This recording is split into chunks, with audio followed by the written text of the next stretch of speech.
नमस्कार दोस्तों, कैसे हैं आप सभी। आई होप कि बहुत अच्छे होंगे और अच्छे से स्टडी कर रहे होंगे। तो आज के इस वीडियो में हम क्लास 10th का प्रश्नावली 7.2 का प्रश्न क्रमांक हम 10 को हल करेंगे। तो शुरू से तक बने रहिएगा। यहाँ पे क्वेश्चन बोला है कि एक समचतुर्भुज का क्षेत्रफल ज्ञात कीजिए जिसके शीर्ष इस क्रम में 3,0, 4,5, -1,4 और -2, -1 है। संकेत समचतुर्भुज का क्षेत्रफल 1/2 उसके विकर्णों का क्या होता है बाबू, गुणनफल होता है। ये इसका फॉर्मूला है। तो हमने क्या किया, एक समांतर चतुर्भुज बना लिया है इस प्रकार से, ठीक ना। तो इसके जो शीर्ष है ना, क्रम से है। तो यहाँ पे हम मान लेते हैं कि ए बिंदु है। ए बिंदु जो दिया है आपका 3,0 दिया है। बी बिंदु दिया है 4,5। आपको इसके शीर्ष जो है क्रम से लेना है। सी बिंदु है -1,4। तो यहाँ पे लिखेंगे सी बिंदु -1,4 और यहाँ पे डी बिंदु है क्या है, तो -2, -1। तो यहाँ पे लिखेंगे -2, ठीक ना। तो सवाल में आप देखिएगा ध्यान से, तो हमको निकालना क्या है, तो समचतुर्भुज का क्षेत्रफल निकालना है। इसका फॉर्मूला क्या होता है, 1/2 उसके विकर्णों का गुणनफल। कहने का मतलब विकर्ण हम निकाल लेते हैं तो समचतुर्भुज का क्षेत्रफल आसानी से निकल जाएगा। तो इसका विकर्ण देखिए क्या होता है, विकर्ण इसका समचतुर्भुज का AC होता है, ठीक ना। दूसरा क्या होता है आपका BD होता है, ठीक ना। तो हम लोग क्या करेंगे बाबू, AC दूरी निकाल लेंगे पहला विकर्ण, दूसरा विकर्ण क्या निकालेंगे, BD दूरी निकालेंगे और आसानी से हमारा सवाल बन जाएगा, ठीक ना। तो उससे पहले हम लोग मान लेते हैं। पहले लिखेंगे हम लोग हल और मानेंगे कि माना कि ए बिंदु 3,0, बी बिंदु 4,5, सी बिंदु -1,4, ठीक ना। और डी बिंदु जो है -2, -1 है ना,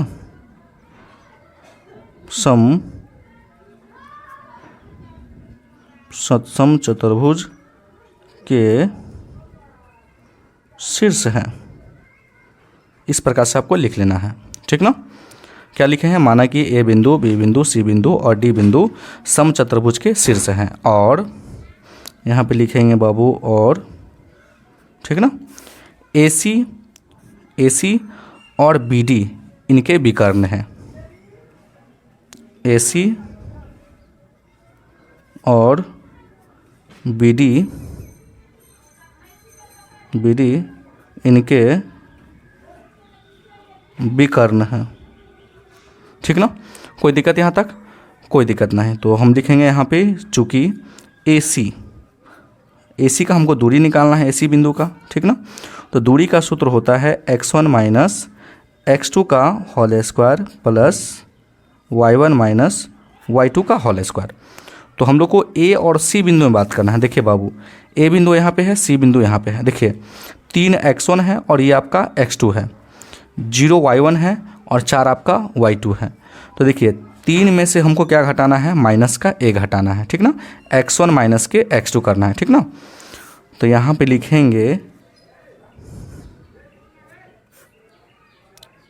3, अब देखिए माइनस है तो माइनस, फिर -1 है x2 whole square plus y1 - y2। तो y1 0 है और y2 आपका 4 है, ठीक ना। देखिए y1 और ये आपका y2, तो ये हो जाएगा 0 - 4 का होल स्क्वायर। कोई दिक्कत यहाँ तक, कोई दिक्कत नहीं।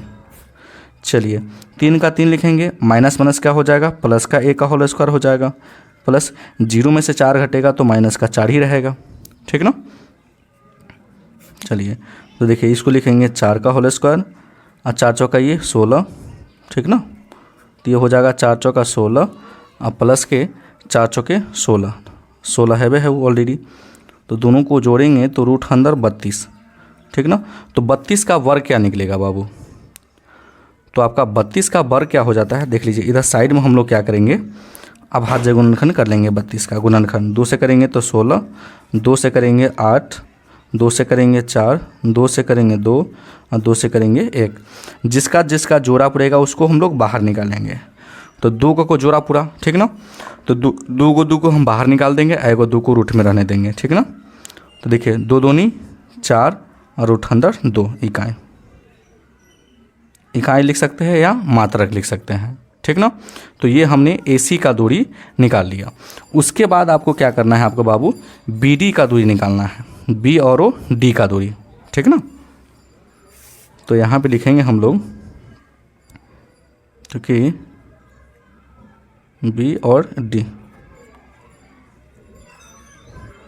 दूरी सूत्र आप लोगों को पता होगा क्या होता है, x1 माइनस x2 का whole square plus y1 minus y2 का होल स्क्वायर। तो B और हम D बिंदु लेंगे। देखिए B बिंदु तो ऊपर है और D बिंदु नीचे है। तो x1 4 है और x2 माइनस का 2 है, ठीक ना। तो लिखेंगे हम लोग x1 तो 4 है आपका, ठीक, ये हमने 4 लिख दिया, माइनस ऑलरेडी पहले से है, ठीक ना। चलिए x2 आपका माइनस का 2 है, तो माइनस माइनस क्या हो जाएगा, प्लस का 2 हो जाएगा, होल स्क्वायर कर देंगे, प्लस y1 5 और y2 आपका माइनस के 1, तो 5 माइनस लगल है तो माइनस लगा देंगे, और माइनस के 1 है तो माइनस माइनस क्या हो जाएगा, प्लस का 1 हो जाएगा। डायरेक्ट इसको कर देंगे तो ये आपका आ जाएगा 6 का होल स्क्वायर प्लस के ये हो जाएगा 6 का होल स्क्वायर, 6 1 36 और 6 1 36, ठीक ना। तो दोनों को अगर हम जोड़ते हैं तो रूट अंदर कितना आता है बाबू, 72। तो 72 का वर्ग क्या होगा, तो 72 का हम लोग यहाँ पे गुणनखंड कर लेंगे। 2 से करेंगे तो 36, 2 से करेंगे 18, 2 से करेंगे 9, 3 से करेंगे 3 और 3 से करेंगे 1। तो जिसका जिसका जोड़ा पुड़ेगा उसको हम लोग बाहर निकालेंगे एक बार। तो देखिए 2 का जोड़ा पुर गया है ना, पुर गया तो 2 को एक बार बाहर निकालेंगे। 3 का जोड़ा पूरा है तो 3 को एक बार बाहर निकालेंगे। अब इसका जोड़ा नहीं पूरा तो इसको रूट में रखेंगे, है ना। तो यहाँ पे लिखेंगे तो देखिए क्या हो जाएगा, 2 6 रूट अंदर 2, है ना, 6 रूट अंदर 2 इकाई, ठीक ना। तो ये हमने क्या किया बाबू, विकर्ण को निकाल लिया। तो हम लोग को फाइनली सवाल में क्या निकालना है, तो आपको फाइनली सवाल में क्या निकालना है, समचतुर्भुज का क्षेत्रफल, ठीक है ना। तो हम यहाँ पे लिखेंगे अतः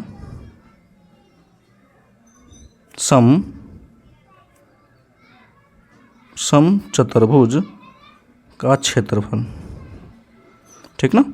इसका फॉर्मूला होता है 1/2 गुना, है ना, गुना विकर्णों का गुणनफल, विकर्णों का गुणनफल, ठीक है ना। तो लिखेंगे हम लोग 1/2 गुना विकर्ण मेरा क्या है, देखिए एक विकर्ण आपका AC है, ठीक ना, और दूसरा विकर्ण क्या है आपका B और D है, ठीक ना। तो यहाँ पे लिखेंगे AC गुने BD। तो लिखेंगे 1/2 गुना AC का मान क्या आया है, AC का मान आया था 4 रूट अंदर 2, तो यहाँ पर रख देंगे 4 रूट अंदर 2। BD का मान क्या आया है, तो 6 रूट अंदर 2 आया था, देख सकते हैं आप 6 रूट अंदर 2 आया है, ठीक ना। तो यहाँ पे लिख देंगे बाबू 6 रूट अंदर 2। अब काटने वाला काट दीजिए, ये कितना से कटेगा, 2 से कटेगा, ठीक ना। अब 2 यहाँ पे, अच्छे यहाँ पे 6 दूनी 12। अब देखिए रूट अंदर 2 गुने रूट अंदर 2 क्या होता है, तो 2 होता है, तो 12 दूनी 24 और इसका 24 राइट आंसर है, ठीक ना। तो आई होप कि ये क्वेश्चन आपको बहुत अच्छे तरीके से समझ में आ गया होगा। तो अगर मेरे चैनल पे नया है तो वीडियो को लाइक कर दीजिएगा और चैनल को जरूर सब्सक्राइब कर दीजिएगा। वीडियो देखने के लिए बहुत बहुत धन्यवाद।